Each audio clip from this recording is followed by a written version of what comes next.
button.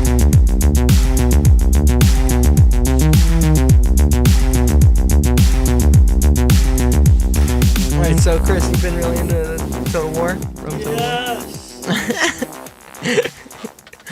What got you into that, by the way? Is that like on Game Pass or something? No. Is I that own just it on PC? Steam. Okay, yeah. From 2000. Oh, No, that's... I didn't come out then. I think I had the disc, and then I bought it on Steam years later. Okay. Because I loved it. I played it when it came out in 2004. When I was 4 years old, because I'm only 19. Wait, is that how old that you'd actually... Oh my god. What? No, if I was born in 2000, Oh. I'd be 19.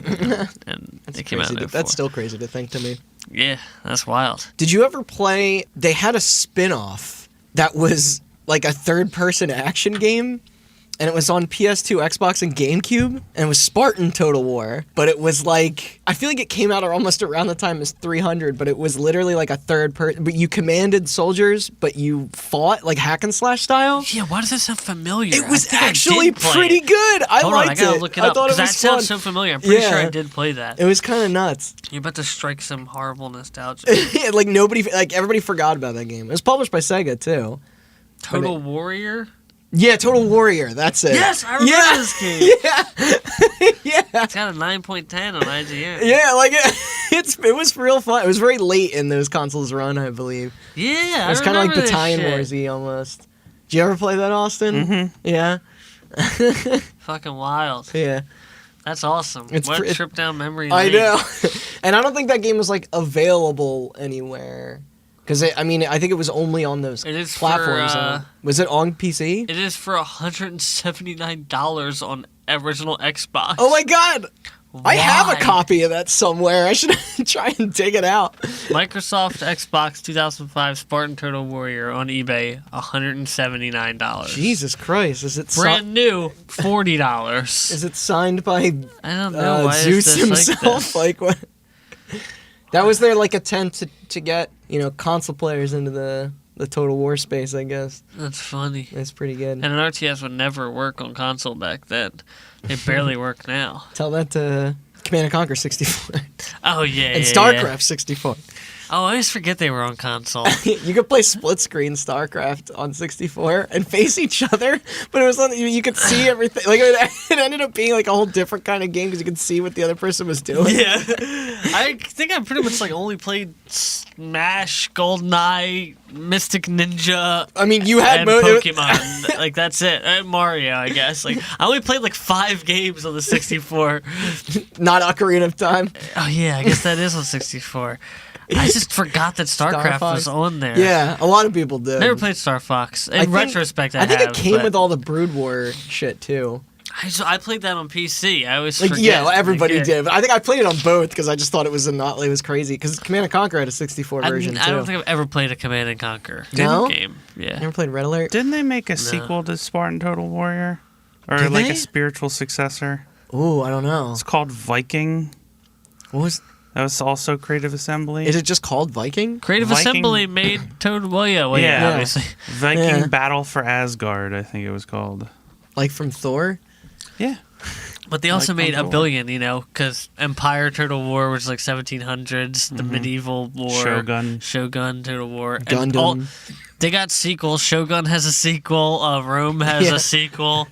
Do you think they'll ever? How modern do you there's a- think they'll go? There's a new medieval one. There's a Warhammer one. Yeah, Yeah, there's there's a a Warhammer Warhammer one. one. That's based off like the fantasy. And they Warhammer. didn't call it Total Warhammer. That would have been so much better. Yeah, that's true. Because they made it. That's off like the fantasy Warhammer shit. Because the sci-fi Warhammer was already made by THQ. That's what Dawn of War Oh, is. okay. Dawn of War is the THQ title. As the- Relic. Relic. It's yeah. Relic. Huh. And they also made... I always get them confused because Ensemble, who made Age of Empires, also made Halo Wars. Yeah. Yeah. Then Ensemble got shut down, and then Creative Assembly made Halo Wars 2. Which is not as good. Which one of Yeah. them made Alien Isolation? Creative Assembly. Okay. Assembly. The good- Total that's a War good game. people. Which is a lot of people's best fucking game of this generation. I was just like talking to my Really? friend, and he's like, I can't find Wow. like a better game for me for this entire console generation. Wow, that was than a very game. divisive game for a while. I liked Yeah. it a lot, but it was funny because some outlets gave it like poor reviews, and others called it the game of the year. It was very weird. In his thing, he yells about him, and a bunch of people were talking about how IGN's review of that game was like the guy had barely played the game. Oh, and really? Like I remember the score honestly, being low. Even me, if you read that review, and I've never even beat Alien Isolation, review. It's just not a good review. I wonder who wrote it. It looks like somebody who had. I don't know. It just seems very unprofessional. Maybe it was contracted out. Yeah, I don't know. You have to look that up. Yeah, I know. Like it would. PC Gamer and stuff was a lot more positive on it. I don't know about GameSpot and stuff like that, but I do remember the IGN review being strangely low. Also, fucking Cossacks. That's a random like game that's like that. Like it reminds me of Age of Empires. It's so good. Yeah. Me and my friends, I have like 80 hours on this dumb fucking game. We would never play like single player. We'd always verse each other. We would just get like a room full of us together and play it, and just like, it's so dumb. That's funny. It's like it looks horrible. It's like StarCraft 1.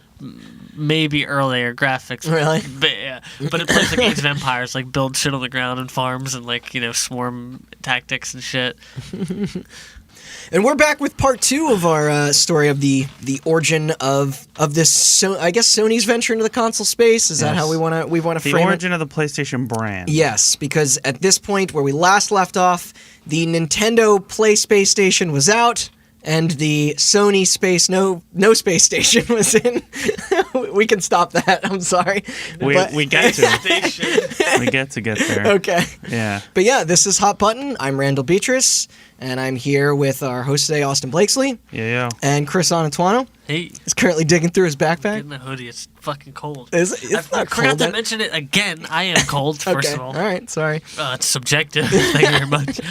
Everyone knows temperature. This will be our 3rd episode now, but we forgot to say we're in our new space. Yeah, I think I briefly mentioned it. You mentioned it last time. Yeah. The Battlefront episode was our first here. That was. And now this. It's kind of awesome. It is awesome. I feel cozy. I just want to give a shout out. Yeah. Shout out to the space. And if you shout, it won't echo that much. Which is good, because I shout a lot. What are we calling it? Are we going by my name that I proposed? The Austin Blakesley Memorial Ligma Lounge. Sure. I want a plaque. We do need some framed posters in here. Yeah. Can we get one of just us sitting around a table? Yeah, that's cool. Yes, absolutely. Only if it has a poster in the background of us sitting at a table. Yeah, how deep do we want to take it? Yeah, we can do that. Yeah. All right, Austin. What's Ken Kutaragi up to? New Yamauchi. The father of PlayStation. Yes. All right, the PlayStation dad.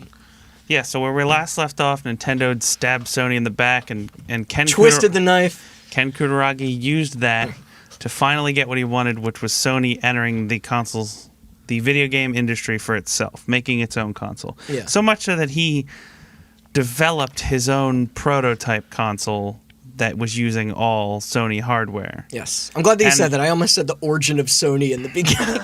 And here's where they've been around. Here's where we're gonna draw a big distinction between this episode and the Xbox episode, because Sony being an electronics company and this being back then one generation before the Xbox, where you didn't need to go to Nvidia to get a graphics chip, although I think they did. Oh, I was gonna say this is back when it was punk rock. But yeah, they used a Sony processor, and they obviously used the Sony's sound chips and Sony video chips, and it was mostly internally made. That makes sense. But the weird thing is, they weren't a team yet. We'll get there, and these companies that they're going to form still exist today. But Ken Kutaragi and his team were sent to the Sony Music division to work on the project. So then they became part of Sony Music. Mostly because that makes sense. That's why PlayStation discs play the music when you put them in. Yes. Sony Music was responsible for making CDs. They were responsible for, they understood all the CD technology. So it would make sense that if you're going to make a product that plays CDs, you would go to the CD place. Yeah. To do that. Checks out. And it's also weird because a lot of the decisions that were made in the Xbox One were by committee, but there wasn't a lot of committee decisions in the PlayStation. They kind of just let Ken Kutaragi decide, since he had already made the prototype and he stuff proved like himself. that. Yeah. The only decision by committee that I could come up with was actually that originally, even though he sold the PlayStation on his demos of 3D technology and what it could do with 3D, there was originally a debate over whether they wanted to launch the system with 2D games or with 3D games. That's crazy to think about now. Yeah. And Sega kind of went through a similar. I imagine because there was no. This is like the age of technology kind of leapfrogging and stair-stepping itself. Yeah. There was never any thought that once 3D was predominant that we'd go back to 2D games. Yeah, little did they know the goddamn indie market today would be all 2D games again. Yeah, exactly. Like. No, but I know what you mean. There was no baseline thing to read off of. There's no blueprint. No, they were like, do we do 2D or 3D? Nobody was like both, because they're like, no, 3D is probably going to be the way of the future. Yeah. So why even bother? Which vice versa. We'll get to that in a little bit, but the interesting thing is that, like, you also have to consider that, like, they're developing this thing while the SNES and the Genesis are still battling it out. Yeah.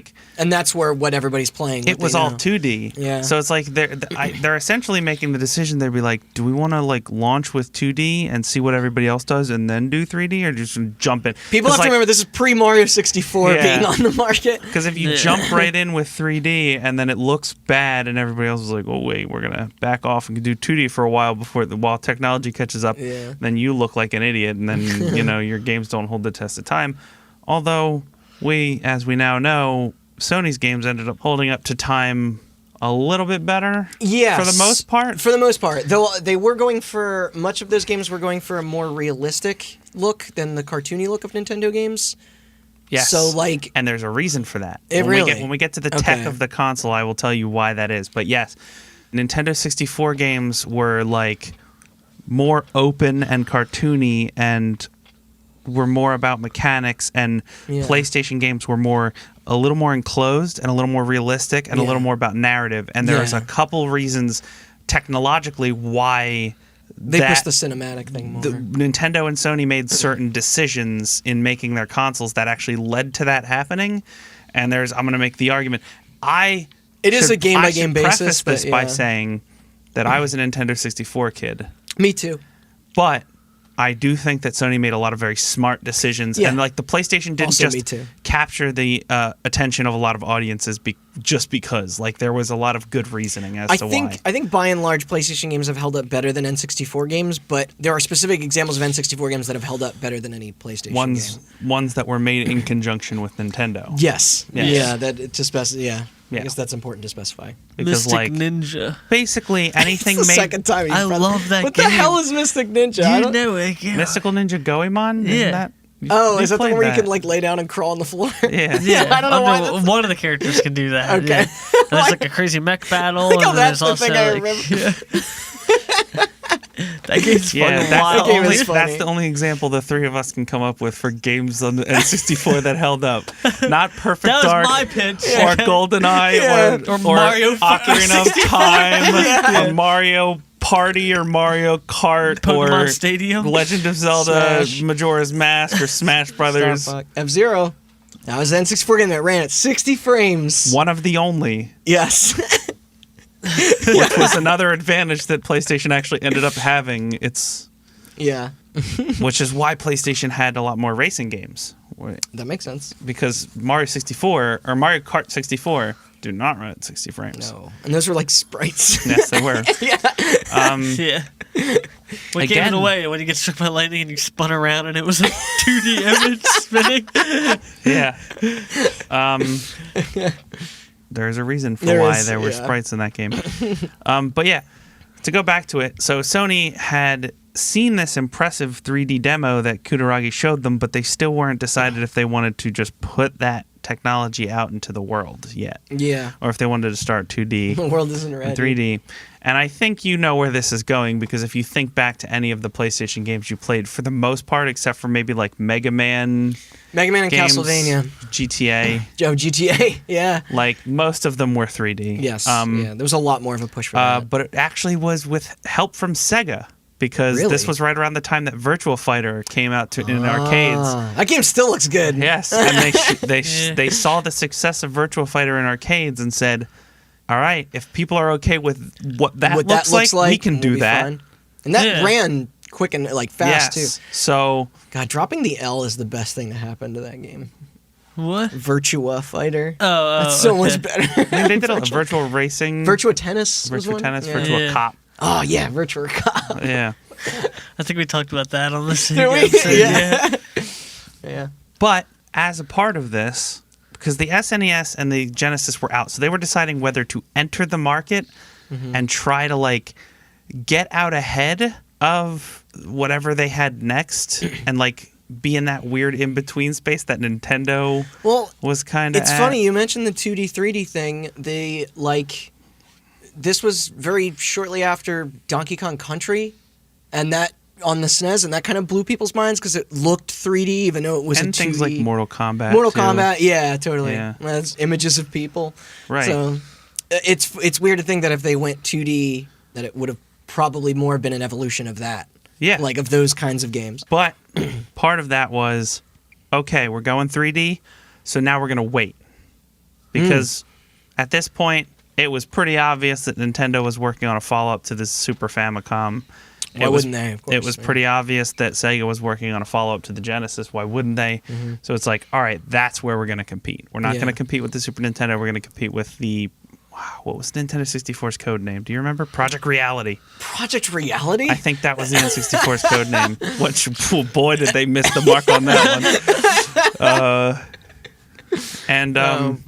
That's funny. And here's where it finally happens. Now, I apologize to those of you that listened to our Xbox episode. The naming part of the PlayStation story is going to be a lot more boring because it doesn't have something to do with DirectX combined with one dude liking to watch porn or whatever, however they came up with the Xbox name. Monkey nuts. Sony simply, I think... Hold on, can I guess? It's a conference room. Hey. Huh? Yeah, I guess it's called the PlayStation. No, they walk up and then they just someone hits a delete button on the space, and we've got it. Yeah. Click. I wonder. I couldn't find any evidence to this, but I wonder if they couldn't call it Play Space Station if that was because part of the contract. Nintendo thing. That would be funny. But still, best naming convention in the whole field. 1, 2, 3, 4. None of this 361 business or whatever the fuck Nintendo is with the new and light no G horse shit. Yeah. Gears 5. The Switch U that's gonna coming out. It's a nightmare. They're still the only ones that have figured it out. Yeah. So wait, I got no qualms with that shit. What's confusing about original Xbox, Xbox 360, Xbox One? All right, I'm gonna ask this now, just for posterity's sake. Where do you think they're gonna go next? Oh shit! I think they're gonna either they're gonna keep it Scarlet. For some reason, I think they might be dumb enough to just be like, I like that name. If the X just stayed the Scorpio, yeah, or it's just gonna be like Morpheus. I have no clue. Exactly. Dude. They're fucked. This is why it's taking so long. They're all sitting around. It's done. It's done. They're gonna call it the Xbox One, but the number 1, not the word. Ooh, that's good. Roman numeral 1. Dude, if it was Xbox 1, 2. No, but it's TOO. It's not. Somebody's like, wait, do you mean Xbox 12? No. No, it's the Xbox One. The 720. That's what we all thought the Xbox One was going to be called. It's going to be called the Xbox 2, but TOO. That's what I just said. Yeah, that's what it's going to be. That's such a good idea. No, it's not. That's stupid because the 360 was called it because it was a revolution. Oh. And then remember when the Wii was going to be called the Revolution? The one was called the One because it was the one all device you would need. All-in-one entertainment device. Really? Yes. Yeah. Because it's got TV and music. Do you hear that movies? that apocryphal story about it's called the Xbox One because just like the 360, people called it the 360, and they're like, yeah, we want people to call it the One. Yeah, they didn't do that. We called it X-Bone. You know what? Honestly, they're probably just going to call it the Xbox. It's probably just the Xbox. No, it's just going to be Xbox. Yeah. It's going to be like iPad, they're going to. Sony did abandon that with what is quite possibly one of the stupidest names ever, because when they decided to finally make a handheld, they just called it the PlayStation Portable, which I thought was great. And then they're like, PSP2? Nah, Vita. Like, because Vita That's means fair. life in Latin. Here's What does that have to do with anything? Didn't they also, I don't know. It's life. They released a reissue of the PlayStation 1, but it was called the PS1 spelled out. Yeah.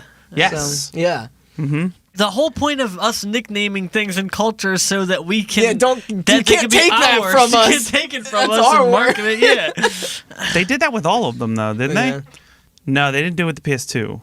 But they came out with like a slim PlayStation 2. Yeah, that was just PS2 But then Slim. the they keep that going with the PS3. when the and PS3 Slim came out, it just said PS3 on top, not PlayStation 3. Yeah. And then They they did ditched that. the Spider-Man font that they had when Yeah. that console came out. That's crazy. Remember I'm what- fucked up now. I don't know what they're going A to call bunch it. of people called it they called it Spider-Man 3 the console because it was just the same Yeah. fucking letters. I remember that. It was real dumb. It's probably because they paid some dude like $100 to come up with that font for the Spider-Man movie, and they're like, we got to use it somewhere else. Get our money's worth. Yeah, right? Yeah. Fuck it. Or, dude, maybe a guy was just going through a computer program, and since it's Sony, it was just in there. And like, that looks good. He had no idea what it was already used for. Got wingdings on the top of it. Yeah.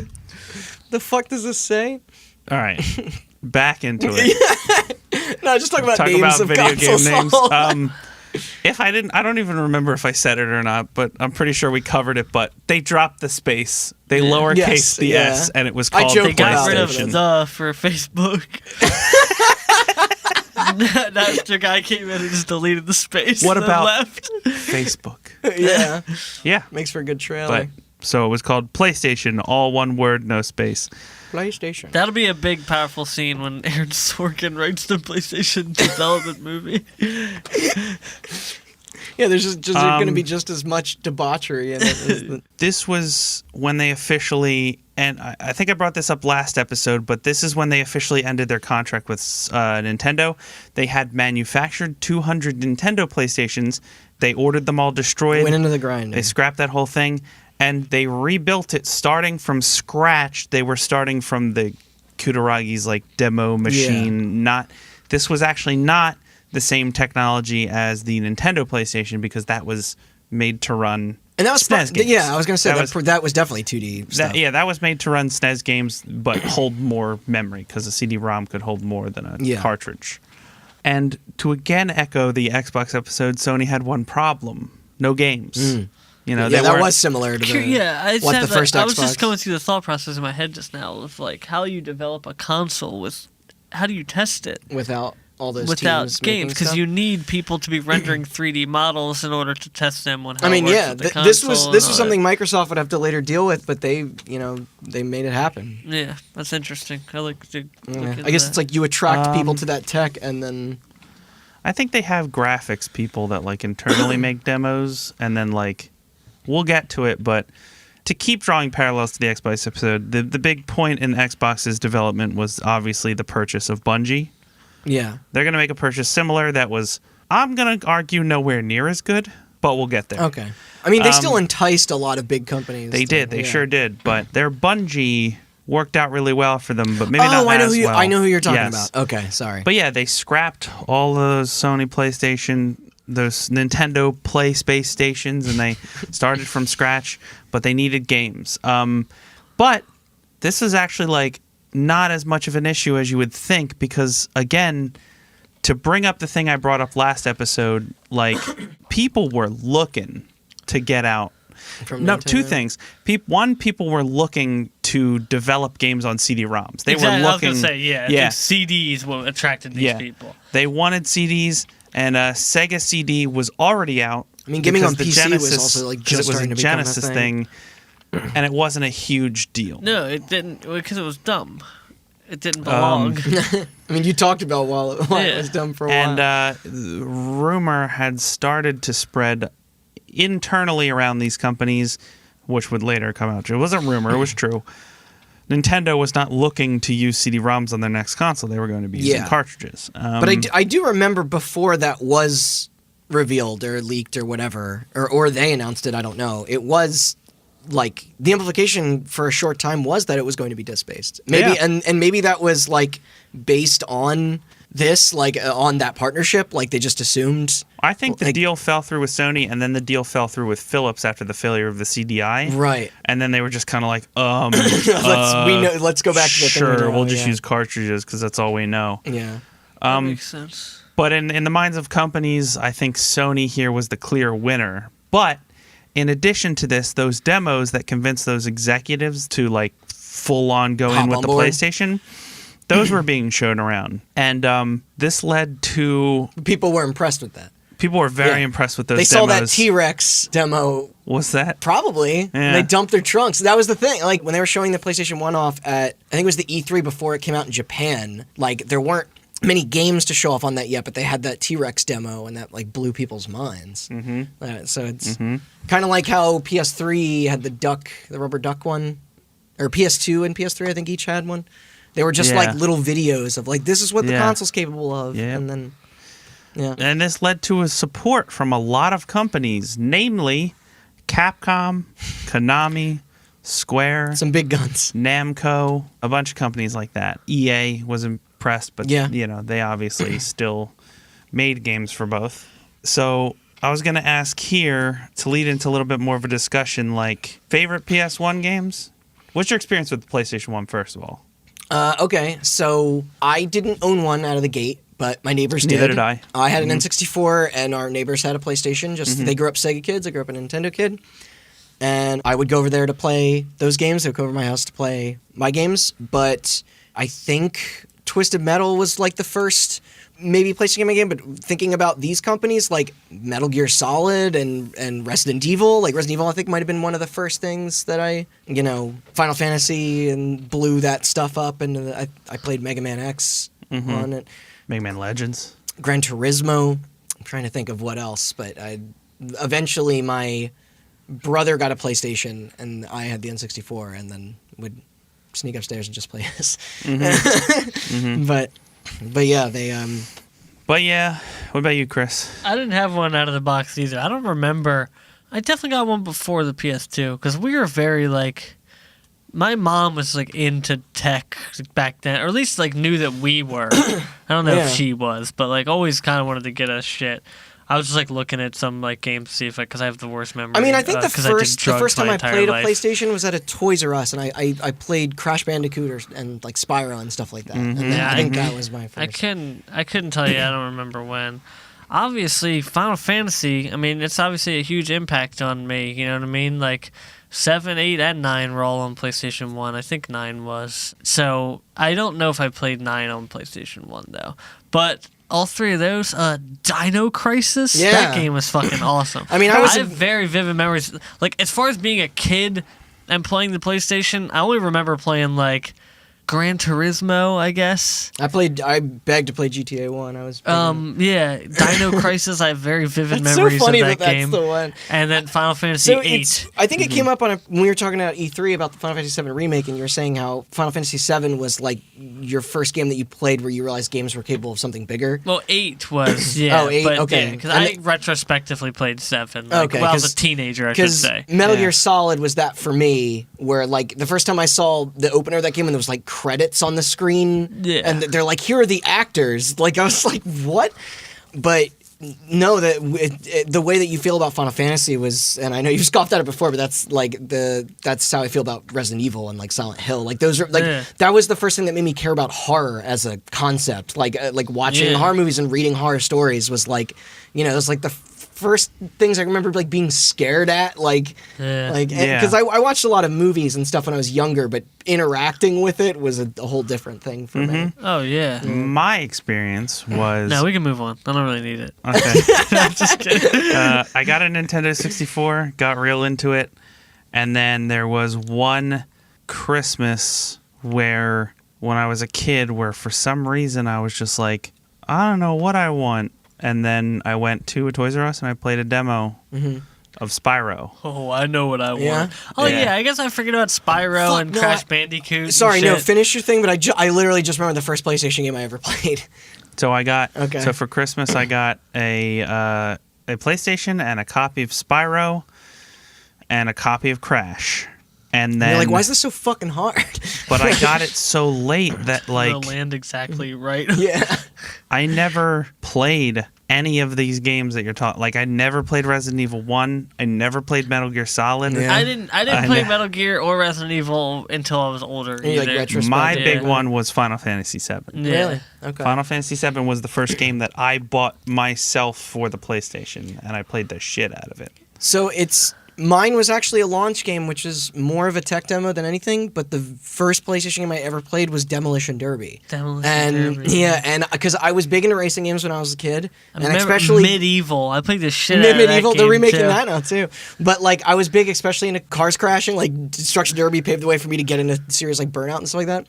But even though Destruction Derby was more of a like just to show off what it was capable of, I played that on a PlayStation and then bought it on PC because I didn't have a PlayStation, which I also did with GTA and stuff as well. But the game that made me care about the PlayStation was 100% Twisted Metal 2. Because Twisted Metal 1 is meh, but Twisted Metal 2, that's a fucking masterpiece. I played Ape Escape.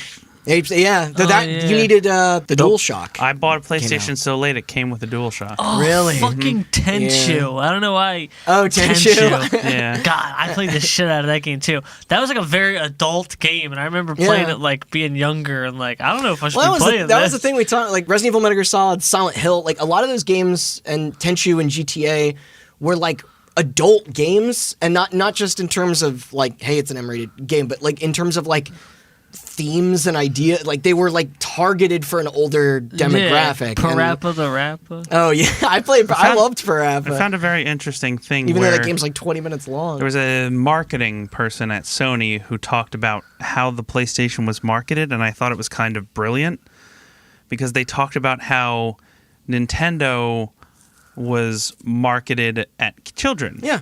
And Sega decided to be like, Yo, fucking teens. we're extreme. Yeah. So Yeah. they like targeted like the 18 to 35 demographic. And like for whatever reason, Sega's thought was like teenagers just want to do things that adults do. They just want to essentially. have fuck. Yeah. Yeah, exactly. Teenagers just want to have fuck. But Sony was like, their strategy was like, kids look up to teenagers. Because they were like, teenagers just want to do what adults want to do. And it's like, well, not necessarily. Early teenagers want to do what late teenagers want to do. Yeah. And then like adults, once they get past a certain age, like once you get into your mid-20s, like you can make something for a 25-year-old that a 40-year-old will enjoy. Yeah. Like, so they've targeted specifically the demographic of 12 to 25. It's genius. That's pretty good. Because they were like, once you hit 25, anything made for a 25-year-old, like a Metal Gear Solid or something like that, or even an 18-year-old, like you'll also enjoy it. And it's like anything made for a 12-year-old, as long as it's not too violent, can also be targeted at kids. The PlayStation did have kind of like a naughty sort of like association to it. But it wasn't like forced like the extreme. No, It wasn't. It Yeah. felt more mature. Yeah. It did. That's what I'm saying. It Yeah. felt like a mature system. Yeah, because it wasn't just like. Because it honestly, not to be like all fucking metaphoric, but it was video games kind of growing up. It was video games growing up. You know No, what I mean? 100%. Yeah. Like, that's why I maybe had that feeling. Yeah, and, I was young, but I still was, like, seeing those games, like, playing Siphon Filter and Twisted Metal and stuff felt like this is a game that's supposed to be designed for, like, my friend's cool older brother, not me, but, like, I'm playing it. Yeah. So yeah, they ditched the... cartridges were out, CDs were in. And this was around about the time where they were like, this is getting pretty serious. We can't be part of Sony Music anymore. So in 1993, Sony Computer Entertainment was formed, SCE, who is still around today. Yes. And we had our boy... The EverQuest guys? No. That's Sony Online. I know. Our boy Ken Kutaragi was named CEO of that. Obviously, why wouldn't he be? There's The nobody more father of deserving. PlayStation, yes. And then 1 year later, in 1994, Sony Computer Entertainment America was founded. It was Sony also still Computer around. Entertainment Also of still America presents. and in the if we're gonna have a competition for best name in these two episodes, the president of Sony Computer Entertainment America was named as a guy Olaf Olafsson. Yeah, he's come up before. Yeah. It's still the best name. Yes. So what was Sony's first published game under their banner. Like they did have a few of their stuff ready for the PS1 launch, right? Like Twisted Metal and Jumping Flash were Sony. So it's funny you should mention that. Yeah. Sony went out and purchased. They made their Bungie-style purchase. Yeah. They purchased a studio called Psygnosis. Fine makers of Destruction Derby. Exactly. Yeah. So that was their Halo. It's funny that you mentioned that you like that game. I did. Because Destruction Derby was their in-house Do you think developed. Destruction Derby will be a Smash character? Granted, I think Halo holds up a little better than Destruction Derby, but Destruction Derby was... What? You tell me Peter Jackson ever got signed on to a Destruction Derby movie? Yeah, listen, when those cars crash and those little triangle particles would shoot out, it was pretty crazy. They also had the worst logo ever. Isn't it the owl? No, I didn't see Paul McCartney write music for Destruction Derby. It was the owl. It was the owl. But Google them and look. It's like the shittiest metal band. You can't even read the font. Oh, yeah. It's so bad. I love it. It's like it looks. Yeah. If you just had that shirt on. Like and you would think it was like a Journey band. Yeah, it is Journey's font. Like you're like, yeah, I'm just seeing Rush on tour following them. Like, and, it's pretty bad. But yeah, you guys probably don't know Destruction Derby. Randy's probably the only person that has a fond memory there were of that sequels. But you might better know Psygnosis as the creators of the Wipeout series. Yes, those games are alright. The best floating car game of the generation. Don't provoke me. What? I was about to say which one. Neither of them are around anymore. I can't even. Destruction Derby was on 64. Can you think of a better one? Yeah, it was called Destruction Derby 64. It was like built from the ground up. Yep. Can I think of a better one? Can you think of a better game with floating cars? Tube Slider. Is that one? Yeah, it was like a GameCube exclusive. All right, there you go. Randy's favorite floating car game, Tube Slider. I just don't. I don't. I feel like sorry, if not to cut you off, but we have to move on. If I bring up the word F-Zero, another one will never happen again. It's cursed it. Yeah, you cursed it. Yeah. It's not the market. So wait, how do you pronounce this company's name again? Psygnosis. With a P. Yes, with a P. Okay, so that was their. That was P-S-Y-G-N-O-S-I-S. S-I-G-N-O-S-I-S-P. All right, so that's their first studio. Yeah. No, I understand that. I'm funny being facetious. because they're a much better comparison to another studio that actually helped Nintendo a lot. That Randy's gonna freak out when I say their name. Factor 5. The makers of Rogue Squadron. Rest in peace. And Lair. Yeah, I knew. I was like, don't say Lair. And didn't they've made like audio stuff for the Wii and all this shit? That's what I'm saying. Yeah. Factor 5 actually wrote a lot of the drivers that made the Wii possible. Right. Yeah. Nice. Because they had such an in with Nintendo. The Wii, known for its tech. That's essentially what Psygnosis was able to do.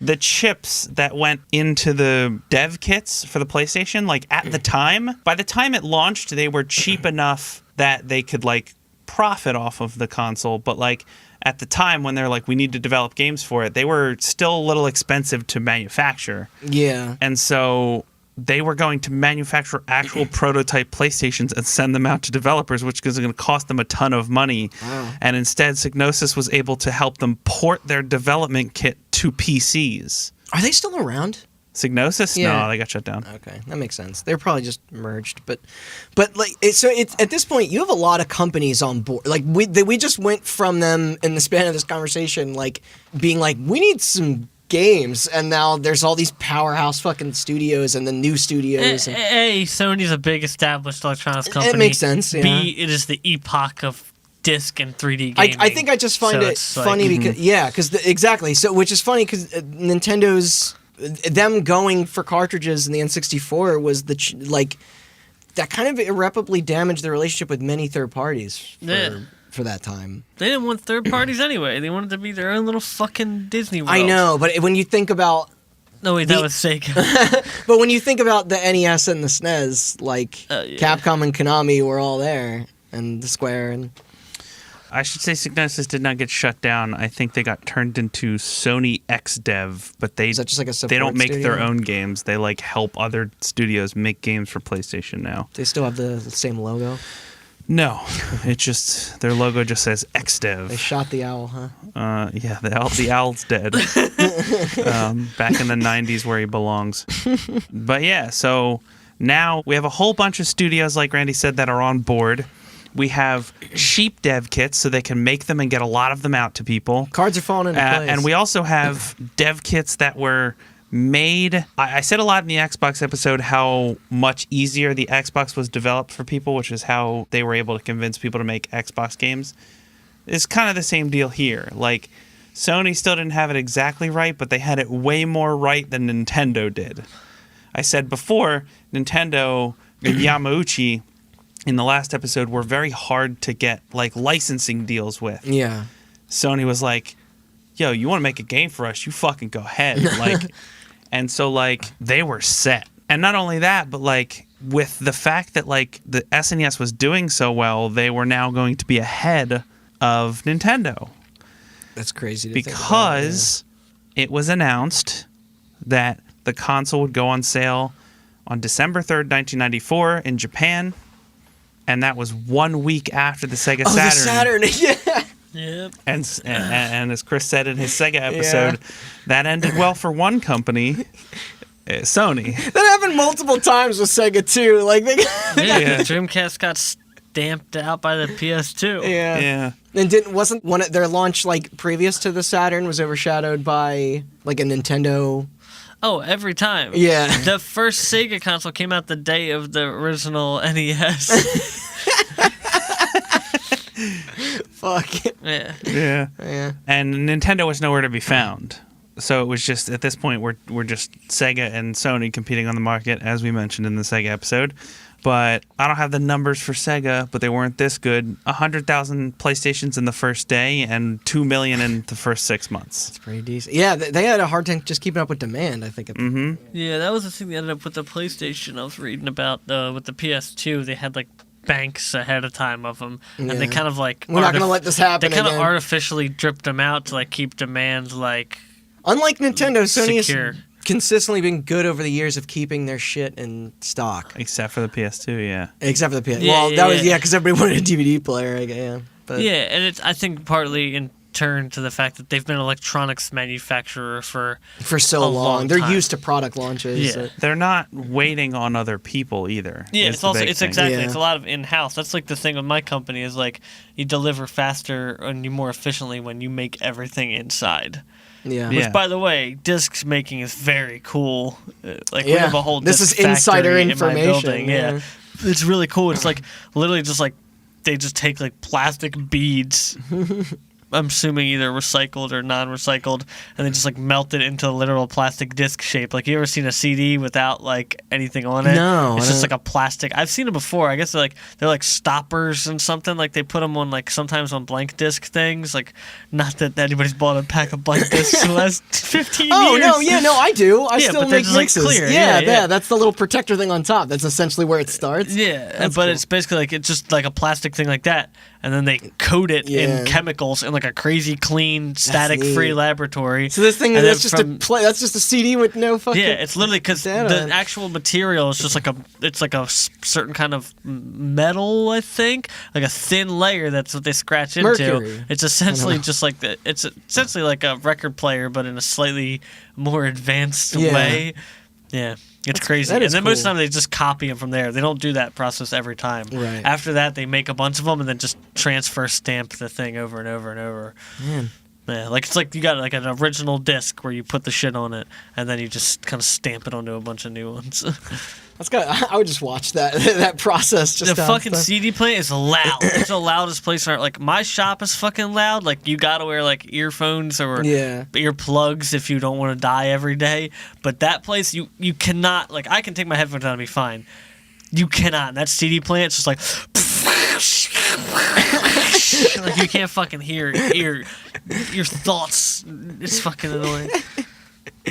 So both of those consoles were out in Japan, and it was actually like, I don't want to leave the impression that it was like a blowout. It wasn't as much of a blowout in Japan.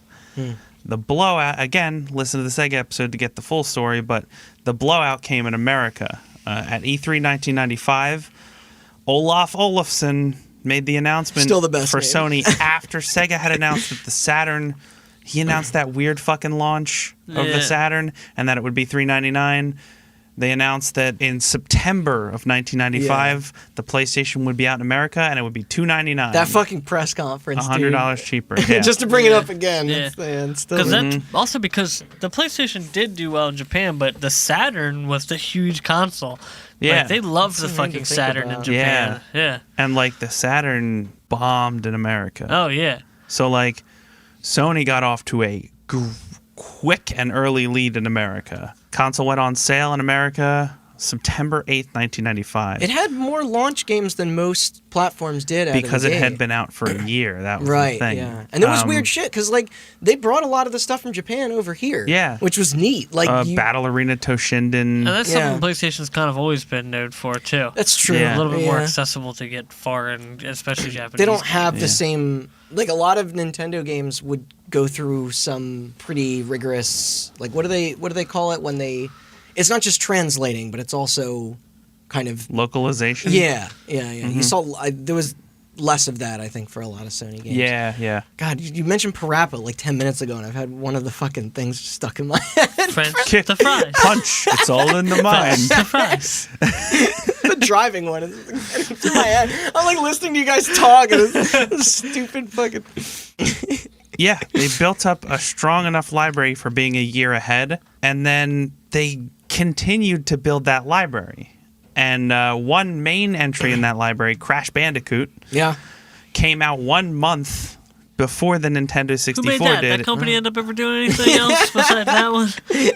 Nope, they shut it. They shut them down. 1996, August 1996, Crash Bandicoot comes out. He was essentially the mascot for the PlayStation, which is funny because it's same with Spyro, but they couldn't hold on to those guys. Yeah. And then in September of 1996, and 64 comes out. And Nintendo took an early lead. There are reports of Nintendo like beating out PlayStation with Mario 64. With Mario 64, still the best launch game, and then again with of all Zelda time. and stuff like that. But for the most part, Sony was able to hold off Nintendo. And the interesting thing was the Nintendo 64 was not doing well in Japan. Yeah, I saw that in your thing, and I thought that was kind of crazy. We mentioned this in the Sega episode, but like the two competitors in ready Japan for were the 3D. Saturn and the PlayStation. PlayStation. And in America, it was the N64 and the PlayStation. Because it was no different in Japan. They were more interested in better, more advanced games, too. Yeah. And not that they didn't love fucking Mario. I mean, this is his hometown, you know? But it's like... Italy's his hometown. Brooklyn's his hometown. We just watched the movie.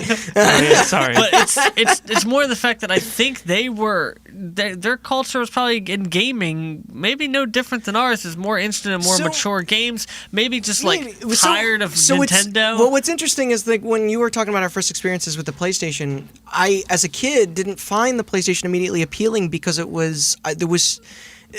a lot of RPGs, like that's what the PlayStation was known for, and and I was playing action games, which like, and I'm not saying that Nintendo and the N64 didn't have those or that the PlayStation didn't have action games, but it's like, that was just sort of the narrative, I guess, you know, like. No, I get it. But I would totally understand as to why things on the Sega CD and the Sony would maybe appeal more to a Japanese market. Yeah. Like, it makes sense that GoldenEye is doing more for us than them. Like, you know, exactly. Though I do think at the end of the day that the Nintendo 64 had a higher attach rate but less games. Like, their games sold very well. Yeah. But... I mean, I think wasn't the best-selling PlayStation 1 game Gran Turismo? Yes. Yeah. Best-selling PlayStation 1 game was Gran Turismo. And that was because that had a huge appeal in Europe as well. Yes. Yeah, everybody loves racing games. Not as much anymore. No, but it's just But it's funny that like even it's people very like universal. us with a very like we all play all different kinds of games, but even we like racing games. I wish they would make more arcade-style racing games. I don't play Sims anymore. No. Fuck Forza.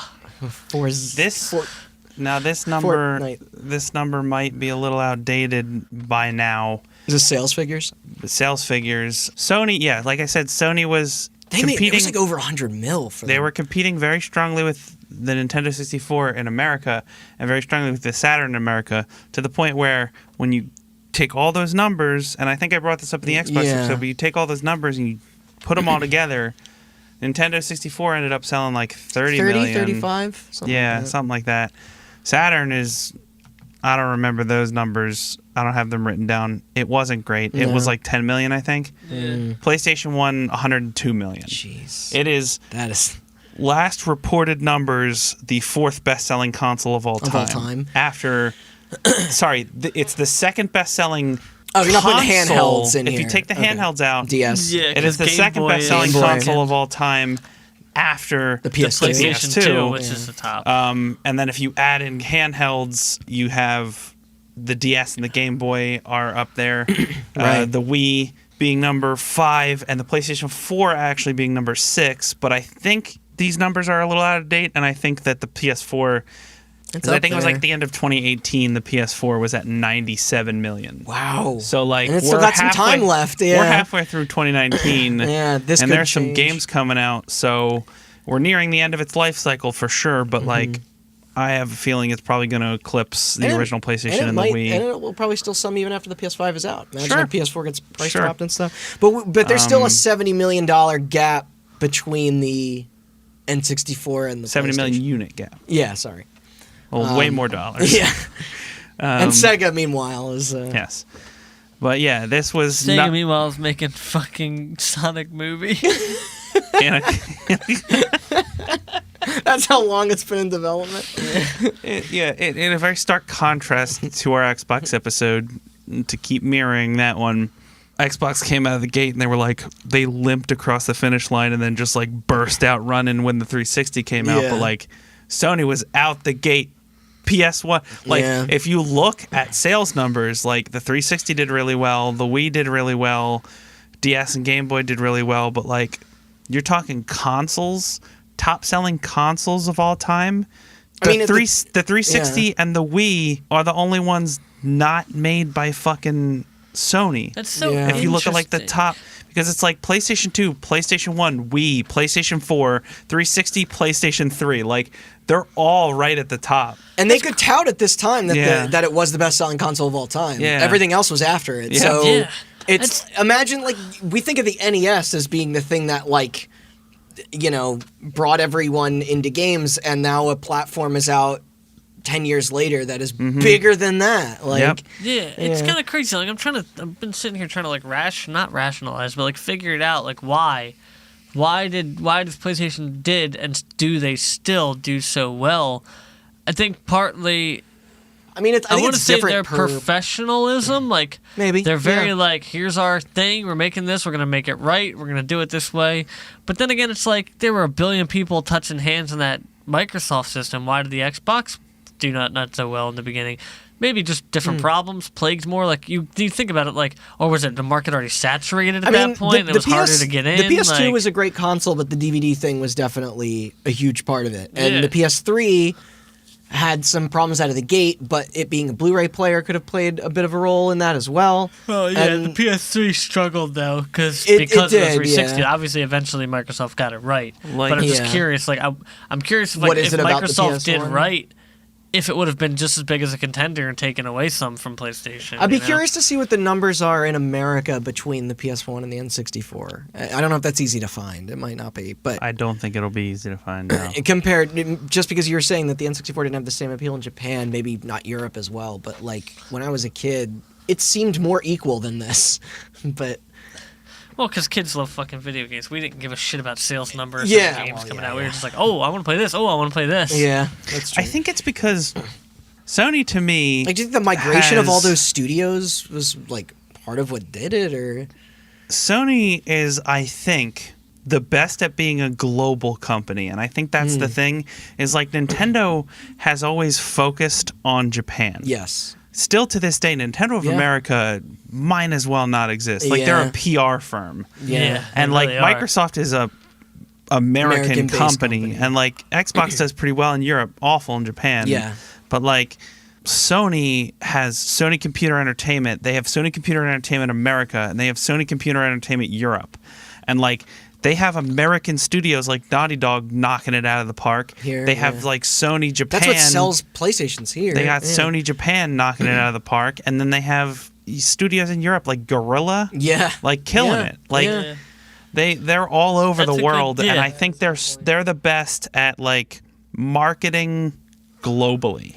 And I think that's the thing. I think you're right. And they figured it out in the same way that, like, Microsoft and Nintendo have yet to, like, break that cultural barrier between... And it's like Nintendo consoles are a Japanese product that they sell around the world. Xbox consoles are a American product that they sell around the world. Yeah. And for the longest time, Sony consoles were a Japanese product that they sell around the world. The thing is that the PS4 specifically, that is a collaborative effort between everybody worldwide. You ever see numbers of that thing in, like, South America and Europe? And that also, thing, and, like, that thing was designed in conjunction with Sony Computer Entertainment America and Sony Computer Entertainment Europe. Yeah. And all of their studios that they now own, like Gorilla and Naughty Dog and stuff, they all pitched in and they like brought that thing to market together. And I think that's why. Front. But to get back to the original PlayStation, I'm not going to dig too much into processors.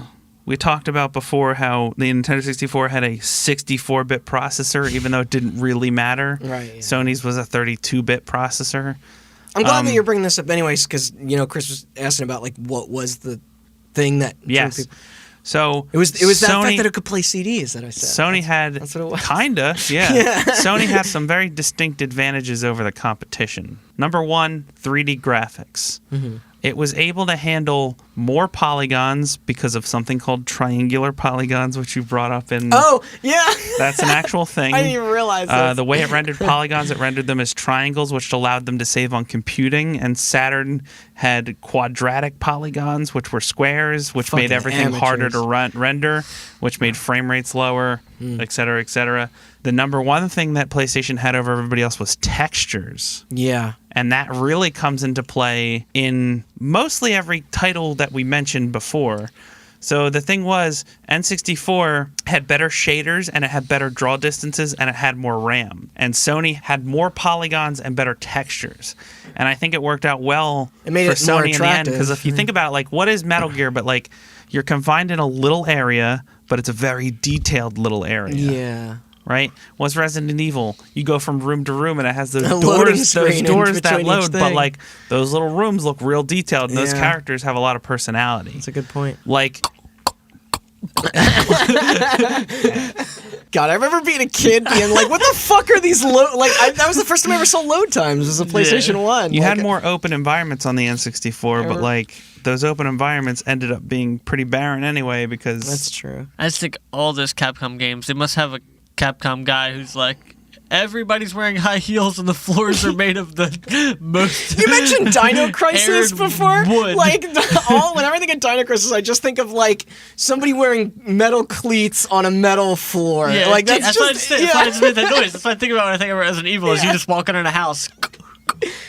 Yeah, but it blew my mind when you walked on, like, carpet. And I think in Metal Gear Solid, there was, like, puddles in the beginning, and it would squish when you were on the puddles as opposed to... As Randy said before, the only games that tended to excel above them and use the power of the N64 over the PlayStation were games made in conjunction with Nintendo. Oh, mainly Rare games and Nintendo games themselves. Super Mario 64, the Zeldas, Perfect Dark, Banjo-Kazooie, they're the ones things that were like pushing it, Yeah. Nobody else got access. Where Sony excelled was third party. Mm-hmm. Third party support was helped immensely by, like I said, how easy it was to develop. There were way more effective tools for developers.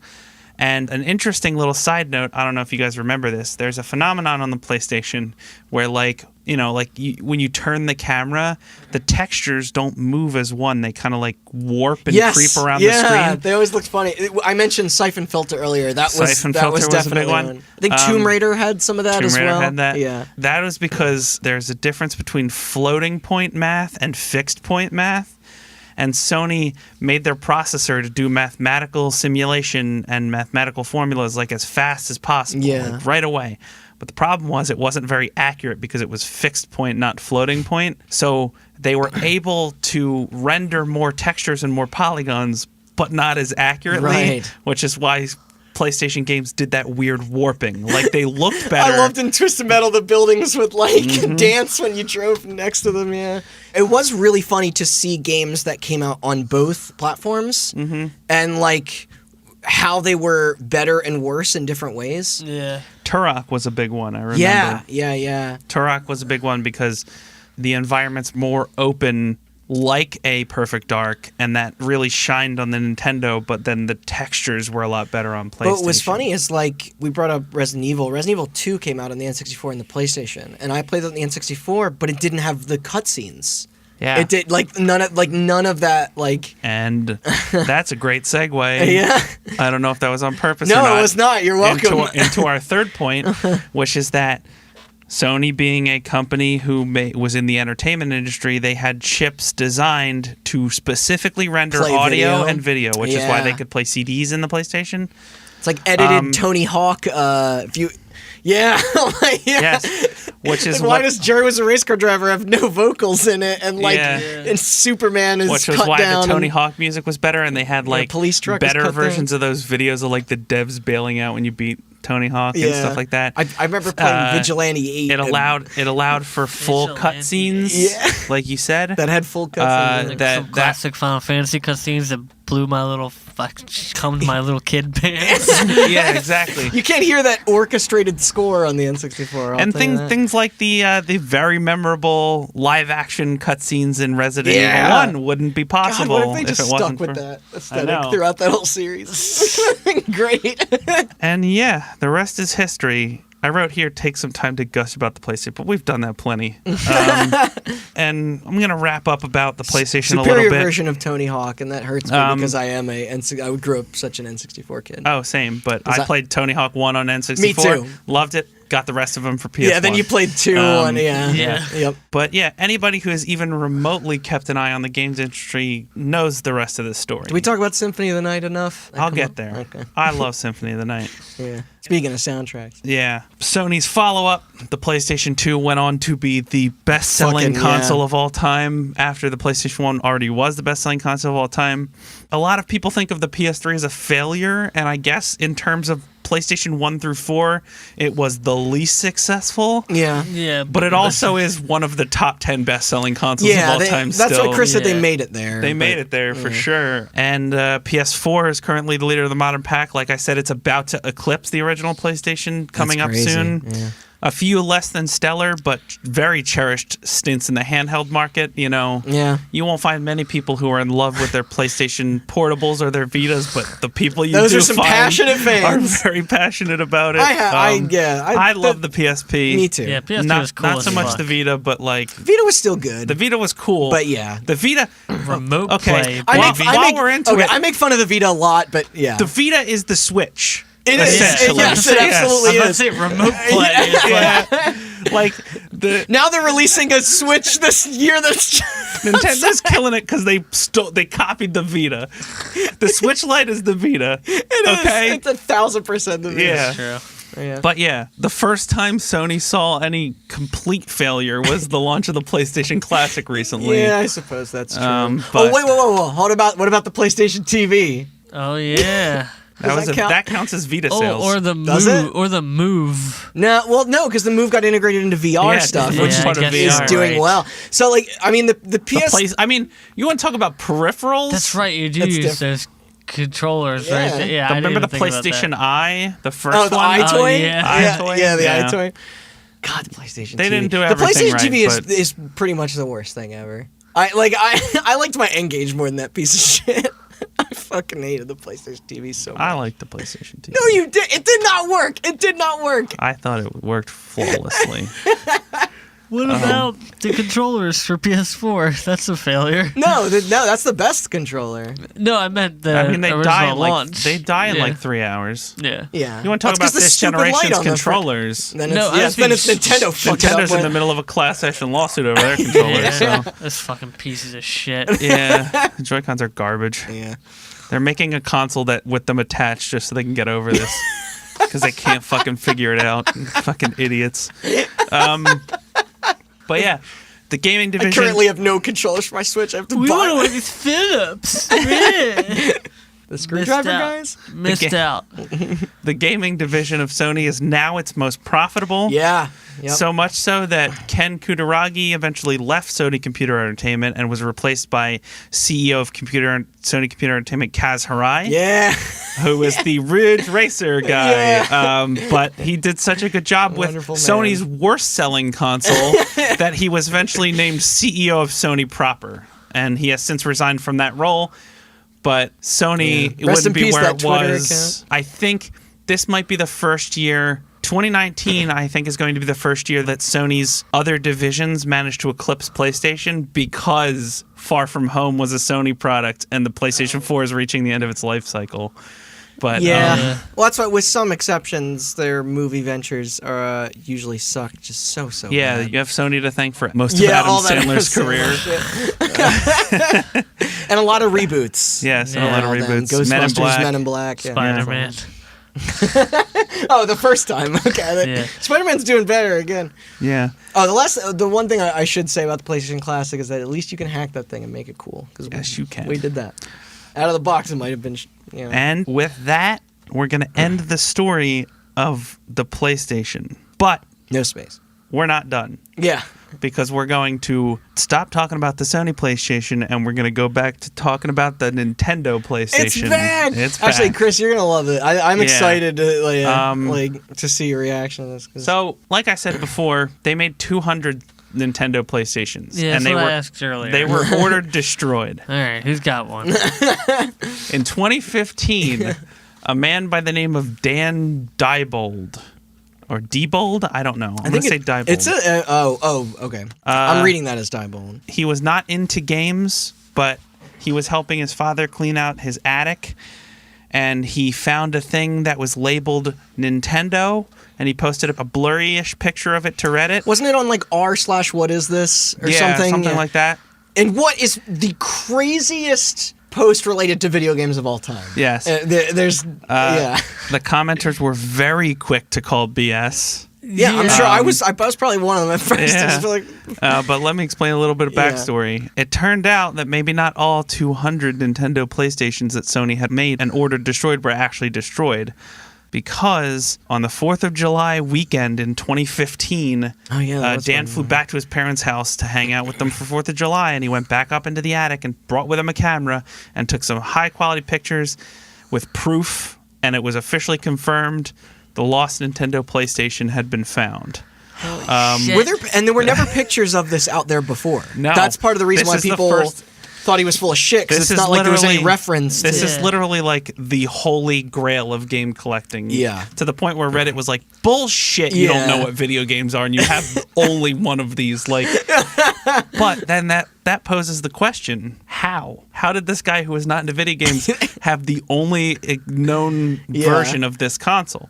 Well, it all came from Dan's dad, Terry Diebold. Terry had been a maintenance man for a company called Advanta, this is a banking financial company. Okay, I was gonna say I didn't know who. Yeah, but the president of Advanta happened to be a man by the name of Olaf Olafsson, who you will recognize as the former CEO of Sony Computer Entertainment America.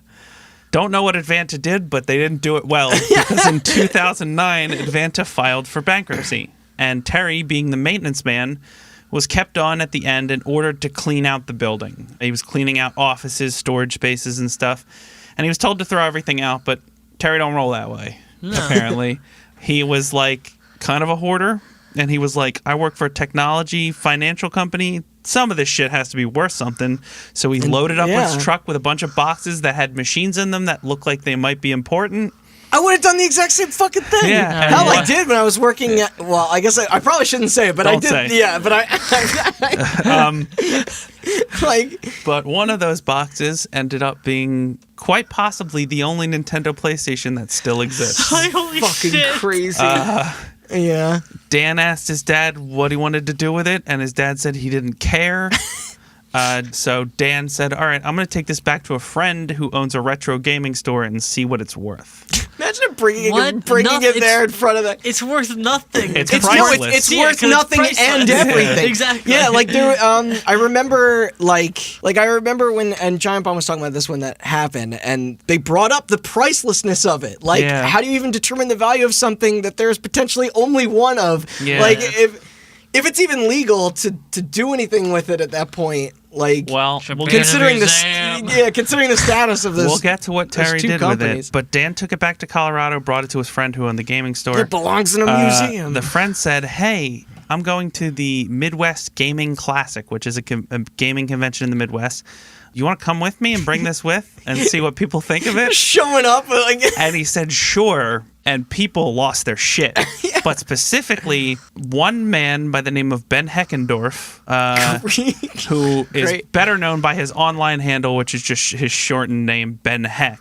Even better. Now, if you don't know who Ben Heck is, he is a very famous modder. Oh, really? If you've ever seen a picture of, like, somebody's like, hey, somebody turned an Xbox 360 into a laptop. Yeah. That was him. Did he build the thing that's a PC, a Switch, a PS4, and an Xbox One? I don't know. Yeah, he probably did. But he's a modder who like mods hardware. Like he makes portables out of everything. He made like the portable N64. If you've ever seen that. I have. Yeah, he made a GameCube one too. He made a GameCube one. He made a SNES one. All this crap. Yeah. But he met up with Terry and Dan, who had gone to this convention. And Terry, he was like, "Do you know what you have?" And the guy was like, "I don't know. Is it worth anything?" Put a beer on it. Ben Heck has a great channel. It had a controller too. It did. Yeah. And it looked like a SNES. It was a SNES controller, but it said Sony PlayStation on it, which is the best part. And he has a channel, and on that channel is all of his videos of all of his modding projects. But specifically, there are 2 videos on there. One has an interview with Terry in it, which is very interesting. I urge you to check that out if you're interested at all in the story. But Terry ended up... Funny if he was just super disinterested, just like... Yeah. Terry ended up lending the console to Ben, and Ben got hard at work. Yeah, I mean, you're definitely going to want a good engineer on that thing before fucking with it, like risking breaking it. Like. He did a video right after he got his hands on it of him like tearing it apart and showing what was inside it, to the point where the software modding community got involved and started making games for this thing. Right, yeah. I do remember that. Ben Heck got to work and started trying to get this thing to boot. Yeah. Oh, to even turn on. Yeah. I mean, imagine if just seeing the interface on that thing would be... Yeah. Now, they booted it, and obviously the SNES part of it worked because it was just they just SNES put a cartridge hardware. in it. Yeah. But the CD thing didn't work, obviously, because A, there were no games for it, and B, it was like new unchecked technology at the time. Well, a year later, in the Midwest Gaming Classic 2017 rolled around, Ben had gotten it working, and he brought it back to Terry working. And there's a video on his channel of him showing the process of exactly how he got it working, and he was able to boot those games that people had made for it on the CD-ROM drive. He also got it to play audio CDs. Yeah. He got it to load Super Famicom games. Wow, so it wasn't like region locked. Yeah. Well, it was only for Japan. Okay, it was only for Japan, sorry. Because it was the Famicom cartridges. Just imagine you put a PS1 disc in and it blows up. And that, I think, is the end of that story. So he still got it, I guess? I don't know. I think Terry still has it. And he brings... Like, I wonder if Is this I it? say, like, the companies came after. Yes. That is it, yeah. There's a ton of pictures of it. Mm-hmm. Well, yeah, because they brought it around to these, like, trade shows or whatever. Mm-hmm. It's just sitting on this fucking table. Just like grabbing it. Yeah, that's totally it, though. Why not replicate it? I mean, he already took it apart. Yeah, that's it. That's the famous one. That's the original picture. This looks like it's in some glass here. Maybe it is somewhere now. Well, that's the thing. Like, I mean, so he didn't sell it, or maybe he couldn't. I don't know. You wouldn't be able. Who would? A fucking museum. How like, do you even determine the value of this? Yeah, but no, it's on glass at the Portland Gaming Expo, so it's not a museum. I mean, you were saying it's not worth anything. There are people that would probably pay millions for that. Oh, yeah. Like, but I mean, like, how do you even determine a price on that? Once you do, it's kind of like, I don't know. You're setting a price I think it should be just like what it is. It's a relic of gaming history. That's what I mean, though. But I mean, relics are also expensive. I think Terry accidentally got involved in the world of video game collecting, and now he kind of like brings it around to these expos. Yeah, I think that's what I would do. Fuck it. He probably can make more money just doing that than selling it. Maybe you're right. Over time, like, he's set for life now. But like, if you found it and somebody offered you a crazy amount of money, you would probably offload it too. I mean, like, I like the idea of taking it around. Me Depends too. on how much. If but imagine it gets to a point where some fucking crazy psycho breaks into your house to take it. Like then maybe you have to be some Midwest I was gonna say yokel to just be part of that because nobody's ever gonna find him, and he's probably just like people know his name. Yeah, I don't know. I haven't heard the word yokel in a while. Fine, then let's do it. Let's steal it. Is that what you're saying? Yeah. We'll have our own hot button. Yeah, we'll brand hot it. Button heist. We're gonna live stream us stealing the Sony PlayStation. Oh, sorry, the Nintendo PlayStation. The Nintendo Play Space Station. And that's where our story ends. I think Terry still has it. I'm not sure, but good. Fuck him. Rumors are out there that seems like good dude. Yeah, rumors out there, and there's documentation to prove it. That Nintendo continued. Did either company comment on it? Like, I mean, it was verified that it was real, but I don't know if Nintendo or Sony was ever like, yeah, that's. I don't know. I think it's pretty. It's real. Yeah. No, it's real. There's no stakes for them anymore to care. I guess not. Yeah. But there's rumors and documentation to back up those rumors that the Nintendo continued the project after the deal with Sony fell through. So I guess the new holy grail of video game collecting is the SNES CD-ROM drive, not made by Sony. There was like a floppy disk drive for this SNES as well. Yeah, it was like some. But that still hasn't surfaced. Maybe one day it will. Yeah, be cool if all this stuff comes up. I mean, it still worked out in the end, obviously, for everybody here. Mm-hmm. But I think preserving that stuff is real neat. So kudos to whoever employee didn't throw that thing into a shredder, and to the other employee that found it. Years later. Like they did later, or they did verify that that kid's dad indeed worked for that company at that office under that guy. Yep. So that's cool. All right. Yeah. I got a bit of an outro here. Yeah, I like this. So I couldn't agree more on this. So okay, Sony's place in gaming history is far past cemented. Many of the most beloved games of all time would not exist if it wasn't for the PlayStation. Enemy of the Xbox episode, it's all because one executive got really mad at another one. It's crazy to think of a world where all this didn't go down and the PlayStation hadn't come out. If this Nintendo product had worked out and failed like the Sega CD, and Sony decided that it was done with the games industry. Sony brought a lot to the table, and one could even argue, as I did in the Xbox episode, that Sony's success is what led Microsoft to enter the game too. Yeah. Could you imagine gaming in a world where none of this happened? As much as I love the Switch, imagine a world where that was the only console we had available. It's like the Wolfenstein universe of Nintendo. Yeah. A world where we never got things like Metal Gear Solid, Resident Evil, Silent Hill, Tomb Raider, Castlevania Symphony of the Night, Final Fantasy VII through whatever, the Persona games, GTA, Persona, and that's not even including Sony titles for the PS1 like Crash, Spyro, Twisted Metal, Parappa the Rapper, or later Sony titles like God of War, Uncharted, Last of Us, Horizon Zero Dawn. I could go on, but the PlayStation is one of the most important things to ever happen to the game industry, and I think its backstory is bonkers and certainly one of the most interesting.